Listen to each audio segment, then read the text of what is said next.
Welcome to the Boardroom. I'm Roz Goldon-Woode, and today we have NBA champion and NBA ambassador, community ambassador, Caron Butler. What's up, Caron? How are you? How you doing, Queen? Thanks for having me on the show. Man, I'm excited. You know, it's funny. I remember like 2 years ago, I get a text from a legend. I get a text from Caron on my phone. He said talking about, can I shadow you and learn about the sideline reporting role? And I'm like, Caron Butler. So now you're interviewing people. It feels like every day, every week, all the time. I'm very proud of you and inspired. Yeah, you know what? And I just wanted you to know how seriously I took this craft and transitioning into this space. And I was watching you from afar for quite some time, your work with the Warriors. And, I was just in awe because your personality, you're authentic, and people can just relate and connect with you immediately. So I wanted to just pick your brain on, how you went about your daily thing. And watching you and the way that you was taking the notes and close to the game, I was like, whoa, that's dope. And it helped me a lot. You know what I mean? Till this day, like those little pointers helped me a lot. So I appreciate you for taking time and being patient with me. Oh man, that really means the world. And it also says a lot about you that you would reach, out to me, given all that you have achieved already, in the league and in our basketball community, just to further grow at a craft. And in that one, it was broadcasting. So thank you. Yeah, no doubt. And now to see what you've turned it into, you were asking me about asking questions of people. Currently, amongst the many things you're doing, you're hosting a weekly roundtable series with the NBA. It's a part of the NBA Together initiative. And you've been doing this during the pandemic. It kind of focuses around the effects of COVID on communities of color. It focuses on racial and social injustice, equality, equity. And what I see in a series like this is that knowledge and information is key.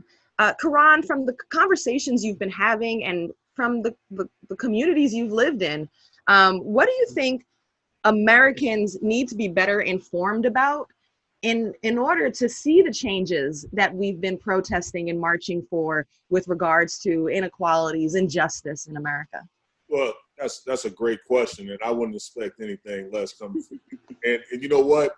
It's like you're looking at how we got to this place, right? And people from all walks of life. So one, people that don't look like you and I are wondering, how did we get to this point? And it comes from a history of unaddressed trauma that's been unaddressed, swept under the rug for centuries, rather. And I wanted people to understand that. And I wanted people that didn't look like you and I to have those conversations, those uncomfortable conversations. And then not only have the conversation, but have specific call to actions and hold them people accountable going forward for the foreseeable future. Because everyone's trying to do the right thing and follow this new trend of, look, Black Lives Matter and all this stuff. But you know what? It's beyond that. We got to have a specific call to action. And on this platform is where you can watch and listen and just get informed in real time. It's things that I'm learning on the fly. I had Brad Stevenson on, Just Mercy. The book in the film was about his life, and EGI, he does a remarkable job at the Justice Initiative and is bringing awareness to that. But I think that the call to action is most important for me. Having a conversation is pretty dope. It's cool, getting informed, but having a specific call to action is what that show is all about. What are some of those calls to actions? Vote. I mean, one of the biggest ones for me was vote. And not just in November, but we're in the middle of a census. So make sure that you know who your elected officials is. Like when we had a discussion one time, we were talking about the alderman in your district. People were like, what? Like, what the hell is that? You have an alderman. You have someone that well, I don't even know what my alderman look like. That is a problem. Mm-hmm. You can't identify your alderman, your chief, your sheriff, whether you're county, city, or, your local representative from a government standpoint, your mayor, all these people. You need to know who these people are and if they're in these positions to serve you and they're not serving the needs and have a pulse on the community of what's happening right now in real time and they're not addressing these issues, well, they shouldn't be in those positions. And I want people to understand that we have the power as collectives to come together and change that. So that's one of the things. And then also just addressing the wealth gap. I see so many times where people like, you know what I'm saying, you look at Black and brown, Latinx community, it's a significant wealth gap in America. How do we address these things? And it's about collectively coming together and building, starting your own businesses, supporting one another. And I think if we continue to do that as collectives, we can start moving the needle in a strong capacity. You didn't always see the world this way, though, you know, and I think that is healthy to know. You know, you turned your life around. It started in Racine, Wisconsin. You know, it's been well documented that you had some trouble early on. You were arrested 15 times before the age of 15. You know, you had dabbled with drugs and guns and crime, and that was what you saw as role models. What were some of the best investments you've made in your life to turn it around? Well, the biggest investment and the best investment that I made is recognizing real, authentic criticism and trying to turn that into a better version of myself. Surrounding myself with people that, you know, knew more than me, that was more seasoned and, you know, specialists in specific areas to help me, you know, get to where I need to go to. Because I love the fact that people always say goals, but like, I'm on a damn mission, right? And the goals are the checkpoints. And I had to start getting around like minds and people that saw that type of mission and that vision for me, that I knew I could become that one day. But I had to start, you know, moving in those circles where I can be the best version of myself. So that's really what it was. That's really what it was all about, you know, trying to be the best version of myself. And that was the biggest investment that I made into myself. And that's why I'm sharing this platform and able to give out some seeds of information. It's a great example, and I know many of us are taking notes from it. You know, you really understand the power of your story and the power of your platform. How can people harness their platform? And you also mentioned something good there. You said also the networks and the circle of people that you're in, whether they are an NBA star or a teacher, whether they got 200 followers on the gram or 200,000. You know, how can we harness our platforms? Yeah, you know, I'm so glad you said that, because people feel like just because I don't have a check next to my name, or I only have 20 people follow me. I don't, like, that is a platform. And what I would say is use it wisely. If you're using to spread a message, do your research, get informed, and then spread that message. If you're using that platform to raise capital, to start a business, make sure that you know all the ins and outs about this specific business, so people, when they come to you, you answer all those necessary questions, and now they can be your field of investors. There's so many different ways that you can use your platform to, you know, move the needle in whatever you're doing. And, you know, I try to do that. I've been successful as of far, and I want to continue to do that, and I want to continue to inspire people to go down that path. When you were still a player, were you aware of your voice yet? Absolutely. Okay. I was, you know, because when I came into the league, as you touched on, like my background, I was always like a grinder and a hustler, right? Because I came in there with that mentality, but I knew that I never wanted to go to jail again. So I had to, I mean, no one wants to do that. So I had to like switch up my hustle and my grind. And I looked at the situation that I was in. I was like, you know what? Every time I go to an NBA arena, I am like, I'm in a locker room with nothing but millionaires, right? And these are my buddies. These are my dogs. These are my friends. So if I can show them what I'm doing and show them that this thing is real, that's why I always say seeing is believing. If I can show them that this is real, what I'm doing, maybe when I need, you know, financial backing, you know what I mean? Maybe if I need access to dry powder, you know what? I got you. I'll support that. I'll give you, I'll invest give some equity in this company to you for this. And, fair exchange ain't no robbery if we all win it. So it was just like, this is a dope opportunity to be in. And I always recognize that. And then I'll also recognize something that my grandfather always told me: a good name is better than any silver or gold. When you're credible, like that goes, that's the real legacy right there. So when you're credible in any space, people invest in you, not just the product that you're trying to sell. So that's big. Exactly. And, you don't last in the league 14 seasons if you don't have credibility, if you don't believe in hustle and grind. This is a 14-year NBA vet we're talking to, someone who turned it into 2 All-Star appearances, an NBA championship, and on 9 different teams. Yeah, so, and there's a lot of conversation about great teammates you've had, and teammates have pointed to you as a great teammate. I'm curious, in those 9 teams, 14 years, who are some of your favorite and most influential coaches you've had? Wow.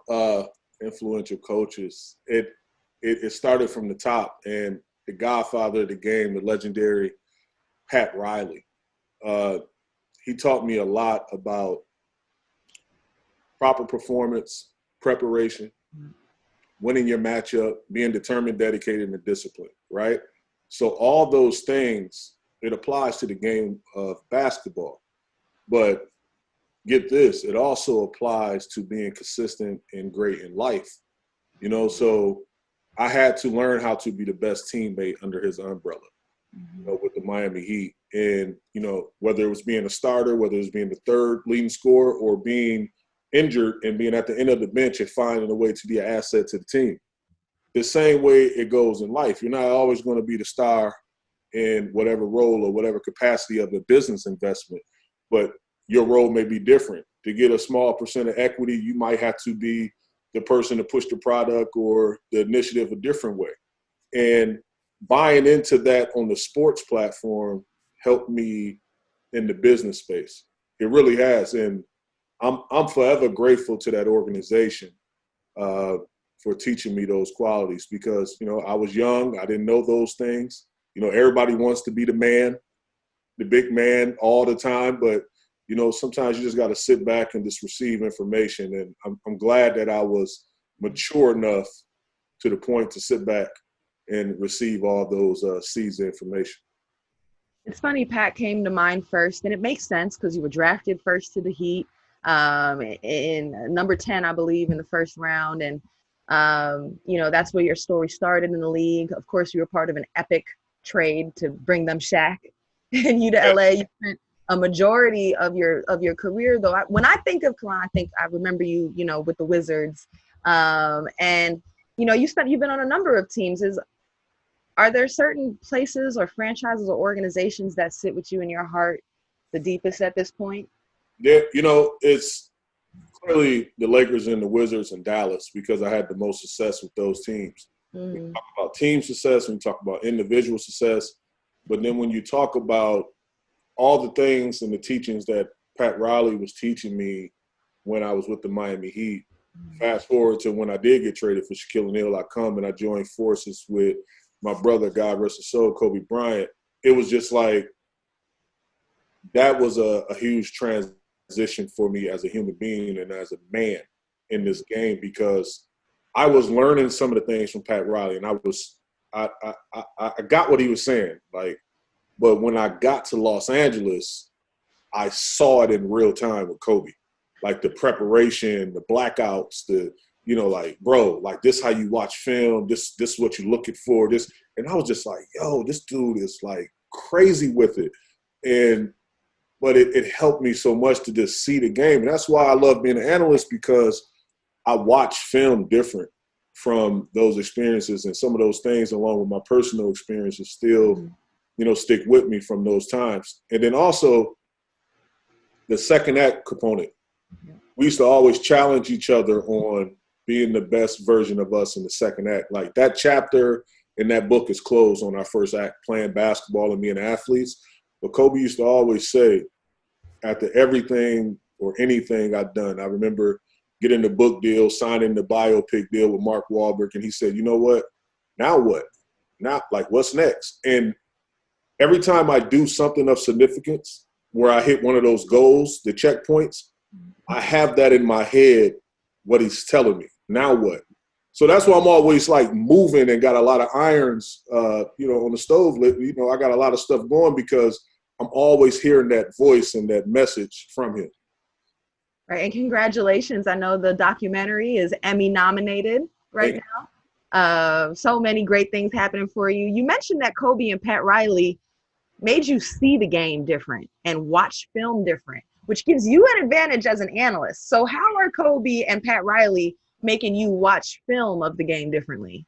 Yeah, well, I'm looking at the layers, and I'm not like so. For instance, I'm watching even right now in the backdrop, James Harden playing the Lakers, and people always see the blow by, right? But why did the blow by happen? Where did the momentum start from? Where's the second and third line of defenders? And why is the left side of the floor open, which is a strong hand? Why did they clear out? Show the clear out from the corner man, which led to the strong drive by James Harden. And the tendencies, like before people knew player personnel and KYP know your personnel, it was like we knew that when a guy put his head down, he was going into his mix. When he went left, his tendency is to step back left. If he go right, his tendency is eventually to come back to the left hand and then extend his arm out because that's a pattern move. He works on that throughout the summer. So those tendencies I can just pick up as I'm watching the game because I just watch hours of film like that. So it was crazy. And then last but not least, he knew every team sets and their counters. Kobe Bryant. Kobe. Every team, and Pat Riley too, obviously, but Kobe knew every team plays. I remember we was on the court, and I forget what player, but he had told him, oh, dog, you're in the wrong spot. Like, you got to go over here. And he was in the wrong spot. Like, he was doing stuff like that in the game. Just, how that deflating that is as an offensive player when your guy is telling you where you should be on your set. Like, that is crazy. That's a mind game. Kobe's in your head at that point. Yes, you was a baller, that is crazy. Right. That is crazy, man. May he rest in peace, man. Kobe, his impact continues to stay with us. And you talk about how you're watching the players in the bubble right now. One of the big conversations was how they would use this platform to continue the conversation around social justice and racial equality and inequalities in America. I'll read this one. That recently the NBA Board of Governors contributed $300 million in initial funding, $30 million a year for the next 10 years in the first ever NBA Foundation devoted to creating economic empowerment in Black communities. Very exciting, and it's really substantial beyond just the names and the messaging on the jerseys and stuff. I know this is a space that the NBA is coming to you as a leader for. What has impressed you about the commitment to this conversation by the NBA while they're playing in the bubble? What could be better? What would you suggest? What would you like to see? Well, initially, when they came to me and they was talking about some of the ideas that they had going forward, the Vera Institute, we addressed mass incarceration and social injustice and all the isms under that umbrella. And I'm glad you touched on this, having the symbolic trophy, the symbolic gesture of Black Lives Matter on the floor and all those things, that's dope. But that's the gesture. But we need the follow-up. And the follow-up need to be amplified. I saw the endowment of $30 million per year, which is $30 million, but that's a great start. And we have to understand that racism isn't going to be corrected in this 2020 calendar year, nor is it going to be corrected in our lifetime. Somebody made the reference of, when you jump in the water, you jump in the ocean, racism can be, here, it can be there. I said, no. It's not the sharks in the water. It's not the fish in the water. Racism is the ocean. You know what I mean? And we have to look at it from that capacity. So with so much body of just racism that exists in the world and so many problems when you talk about the wealth gap and, kids learning remotely, when you talk about education reform and all these different things, we have to be all hands on deck as private institutions and everything. And I think that the NBA is doing a great job from a leadership standpoint. One, giving a platform for these guys to go out there and play the game that they love, exercising their right to have freedom of speech. But then also, they created a will for a safe environment to play the game of basketball. I feel like because we are in the leadership space, we have to create a will as well as, a place where Black and brown and that type of inclusion is invented and is successful and will continue to be successful, that everyone else can adapt. You touched a little too on the NBA creating a safe space to hoop. A lot of that also has to do with them being able to so far be successful in playing with the world dealing with COVID. And since July 29, there have been 0 new positive cases of COVID-19 or coronavirus in the bubble for 3 straight rounds of testing so far right now, All right. So, I personally think this is very important for America. I'm curious your opinion on how important the NBA's success in being able to play in the bubble with COVID is for our country. And also, just, what does this say about Adam Silver? Man, listen, he don't get enough credit. I know people say time and time again, but when I had Adam on the NBA roundtable, Adam is the GOAT.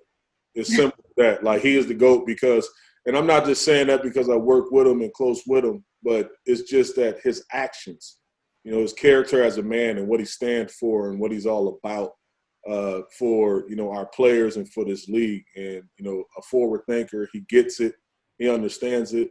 And, I'm just happy to be part of this NBA family where you can have authentic, real discussions and sometimes uncomfortable discussions, and no one takes it personal. And that's Adam. So when you have somebody at the leadership helm that thinks like that, it's amazing to be a part of that discussion. Do you think he could turn this into a political career if he ever wanted to? And he can do anything. Ain't no ceilings on what he's capable of doing. And you know what? And people, to touch on the second part of that question, yeah, platform is amazing because when you think about The Last Dance and when that documentary was dropped and the viewership on that and how people were kind of taking their eyes off the realities of the world for a moment to kind of binge watch and go through that. But it was only 3 episodes or 2 episodes released at a time. And then you went back to the realities of the world, as you should, because, it needs all of our attention from all walks of life. And this is what the NBA is serving a purpose as. It's like, you know what? We got people from all over the world, different countries that don't look like you and I. And that's a strong point where they're talking about real issues and how they're being impacted and how it affects them. And even though you're going to this neutral location where you're typically just watching a game of basketball, you still are being forced to move the needle and have the conversation in your household or with your kids because of their favorite athlete are representing the social injustices and oppression that's happened in the world for quite some time. So it's a win-win all around the board for me. Like, I love what I'm seeing. And at the same time, the WNBA is playing simultaneously. And you go ahead. The bravery of those women. Mm-hmm. Oh, no joke. I'm sorry to cut you off, sis, but go ahead. Tasha Cloud, Sue Bird, Renee Montgomery, Satu Sabali, like I'll tell you, like, the women are amazing, man. Like, big ups to them for all that they're doing and all that they have been doing for quite some time. Just haven't been, the light haven't been shined on them for all their social work and their leg work. And they got a lot of sweat equity in this space, what they've been doing over these years, man. We got to catch up. All right, Caron, I want to highlight, to kind of wrap this up, some of the great things that you're doing. You had a documentary, Seeing is Believing. It is Emmy nominated. You already had your autobiography, Tough Juice, out. You've got a book series for kids that you just announced. The first one will be The Shot Clock. You have a talent for harnessing your story for the betterment of others. So how do you hope your story ends? How do you want to be remembered when this is all said and done? I want to be a guy that inspired and sparked the mind of the next wave to be the best versions of them and to raise the ceiling. I read something somewhere where they said, you know, our ancestors had bravery, but they had no assets. And I repeated it on a national show. But we have, you know, bravery, we have faith, and then we also have, you know, reach. And I want to, you know, maximize that space where I'm able to inspire as many people as possible. And, you know, I don't do it to, you know, praise my own self, but what I do it is to highlight that if I went to jail all these different times, and if I come from this type of background, if my family migrated from Columbus, Mississippi, from the South, my grandmother then worked on the cotton fields, and we wasn't part of that equity and that build up in the cotton industry in America. And we migrated up north, and we went to Wisconsin, which is under 10% population of Black people. And if I was able to make it through those circumstances and those situations and give you what I'm giving you on these platforms, know that this shit is possible, know that it's real, and you can do it, and you can attain anything that you set your mind to if you stay true to your mission.